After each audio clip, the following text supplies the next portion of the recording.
Here we are up at the lockup, where all my toys live, and decided to start something new today because I've inherited another motorbike. You've got the Royal Enfield, the BMW,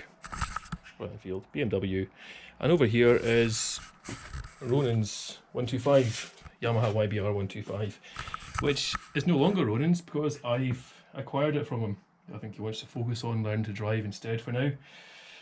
So it's in a pretty sorry state. Ronan and Stu, who owned it beforehand, weren't really into cleaning that much or oiling, and left it out in the elements, certainly when Stu had it, for quite some time. So let's have a look.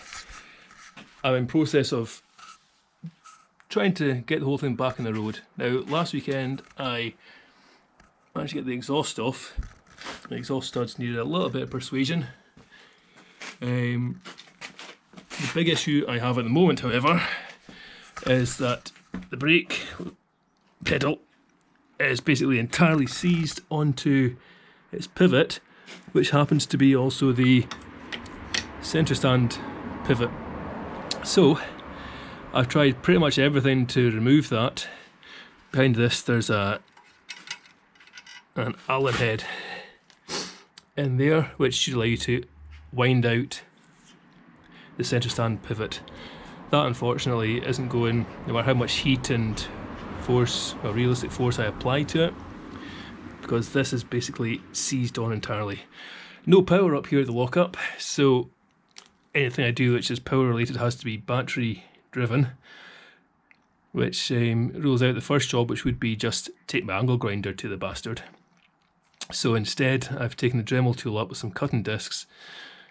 My intention is to either cut a groove here and get this off, or literally just chop that completely and allow the spindle to be unwound and removed. At that point I'll need a new brake pedal anyway, which is fine, and I'll see whether I also need to replace the centre stand spindle. As you can see, the rest of it is a bit rusty. Swing arm, parts of the frame. I don't know if I'm going to go too far as trying to restore it in that respect, but certainly get it on the road. And my hope is this will become a winter hack after next year, when I intend to consolidate my bike collection to get rid of the two big bikes and buy one single decent bike. I'm looking at various options, including Moto Guzzies, but we'll see.